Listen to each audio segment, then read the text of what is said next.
அரியலூர் போனோம். அரியலூர் போகிறதுக்கே night evening 4 மணி ஆயிடுச்சு. 4 மணிலேருந்து பெரம்பலூர்ல இருந்த மக்கள் 7 மணி நேரமாக வெயிட் பண்ணிட்டு இருந்தாங்க. 70,000 பேர். அதில் முக்கியமாக பெண்களும் குழந்தைகளும். அப்போ எஸ்பி சொன்னார், சார் 1 மணி ஆயிடுச்சு சார், இப்போ வந்தால் ஏதாச்சும் அசம்பாவிதம் ஆயிடும் போதுன்னு. துடிக்கிறார் தலைவர். நமக்காக 7 மணி நேரம் வெயிட் பண்ணுறாங்களே, நம்ம போய் மூஞ்ச காமிச்சிட்டு வந்துடுவோமே. ஆனால் காவல்துறை அனுமதி இல்லை. வண்டியை லெஃப்டில் திரும்பிட்டு ஒரு கலங்கிய கண்ணோட பெரம்பலூர்லேருந்து கிளம்பினார்.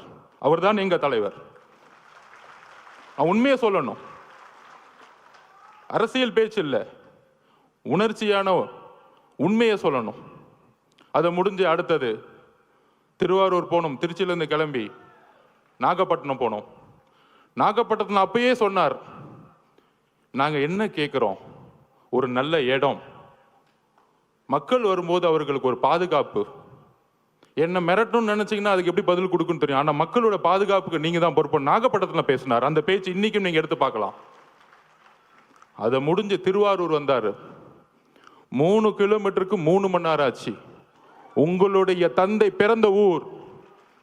பெரிய பெரிய கட்சி தலைவர்களே திருவாரூருக்குள்ள போக மாட்டாங்க. ஆனா இந்த 50 வருஷ வரலாற்றை உடைச்சாரு திருவாரூர்ல.